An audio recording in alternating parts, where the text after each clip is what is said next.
Okay, as everybody know, we're approaching election month. Um, Pre-voting has already started, and I suggest that you do early voting um, to make sure we can reduce the cheating rate, and we can make sure that we keep each other healthy in the midst of the pandemic. But what I want to say is a lot of things has transpired over the last couple of months that we as constituents have seen and we are not happy with. Statements have been made about the issues that we have been dealing with, especially the incident with the police and African Americans.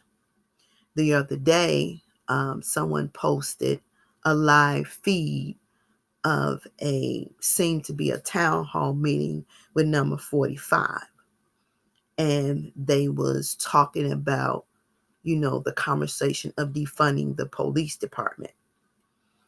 And those individuals sitting at the table who were not African Americans but they were white, was giving a lot of kudos to the police department. So let me be clear again before somebody take this out of content.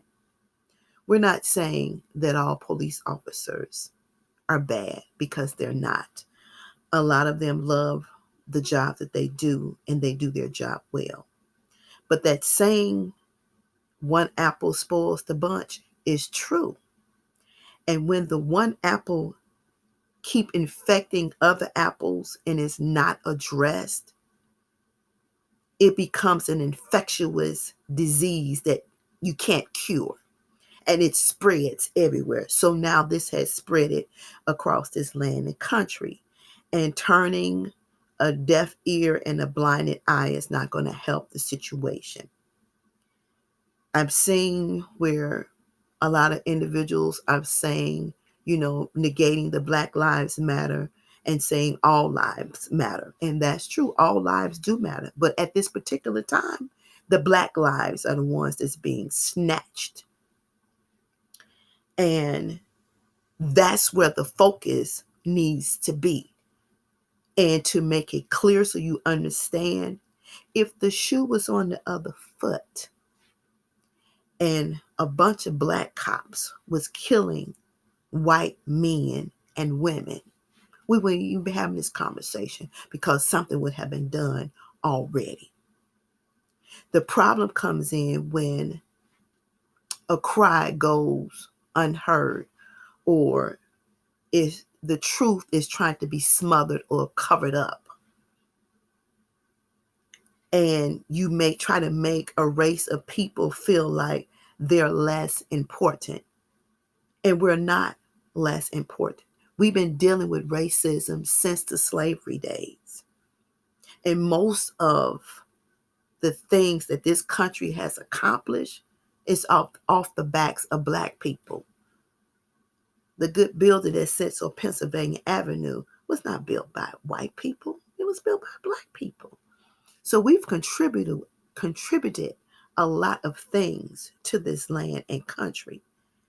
And some may say we should go back where we came from. We didn't ask to come over here. You drug us over here. But since we're here, we deserve to be treated fairly. Not because of the color of our skin, because we are human beings.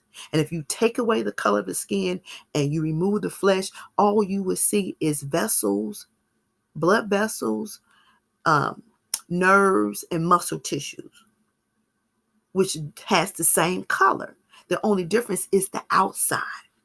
But then to have a person who sits in the Oval Office, as selfish as he is, and he cannot see no wrong, everybody else is to blame for his bullcrap except for him, and you spew out this kind of hate, and then you act like you play the dumb role, act like you don't know you did it, or you didn't say it that way, or you didn't mean it that way, when you clearly meant what you said. Now, again, as I've said in other videos, we're good enough to take care of your kids, to screw your men, but we're not good enough to be treated fairly. That's a problem. That's a real big problem. And that's a real big problem in this country, and it needs to change. But what I'm saying to these organizations that's pushing for these things, yes, we need to push to make sure everybody is registered to vote, and we need to make sure that everybody gets out to vote. Don't cry and complain behind closed door and say that's a shame. Things should be much better, and you don't step up to the plate and let your voice be heard. We can't afford to be silenced anymore. We can't afford it. If you don't do it for yourself, do it for your kids, your grandkids, your great-great-grandkids, your great-great-great-grandkids. We have to. We have to make a change. We have to. And this thing about Blackout Tuesday, we have to, as a race of people, stick together. We have to stick together if we want to see change. We can't start something and then fade into the woodwork, once everything gets okay again. So we okay until the next incident. We can't keep living this way. We have to stay on the course. We have to continue to push forward.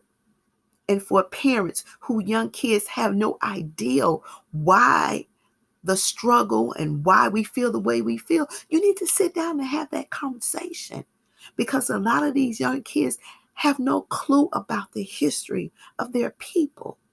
They just don't. And it's not taught in schools. They don't want to teach our stuff in schools. They don't want to talk about the first black doctor who did open heart surgery. We don't talk about the man who created the peanuts. We don't talk about that. We don't talk about the man who created the stoplight. We don't talk about that. See, they want to overshadow our progression. And we don't help it now because we overshadow it too.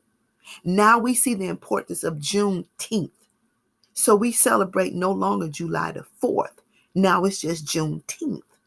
And I hope that when Black History Month comes back around again, we make just as much a big stink about that as we do Juneteenth, because it's important. It's important for your children to know your heritage, from which you came from. It's important for us to get back to the basics. We need to stick together. United we stand, divided we fall. And once we realize our full potential and the power that resides within us as working as a unit, we can make a great change. But we can't just talk about it. We have to walk about it. We have to show actions. We have to do things and let those on the other side who think they've been dictating for years, let them know we're not dealing with this anymore. We don't have to. We're just as much a part of this country as anybody else. And then you need to stop spending, when people and companies or individuals don't understand your cause or want to hear the change you would like to make, or they want to minimize how you feel, then we have to pay close attention to that. We have to. And when we have the power to remove butts from the seats, we need to exercise that power and remove those butts from the seats. So I'm saying to you, it is very important for this election that everybody vote. Everybody. And women especially, we're something else when we stick together. We are. And let us stick together.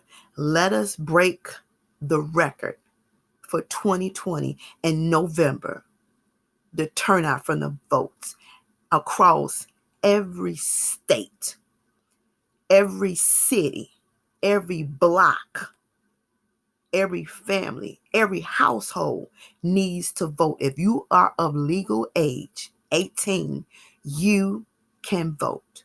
Make sure you're registered and make sure you exercise your voice. And don't sit back and say it doesn't matter, because it does. Your vote counts whether you vote or you do not vote. It counts. And this time, this year, we're going to be impactful. And we're going to let those who sit in the seats know that we're not taking it anymore, and change is on the way. Make sure you vote. Call your family members. Get them out for early voting. Let them know we have to stand up for something, or we'll fall for anything and everything.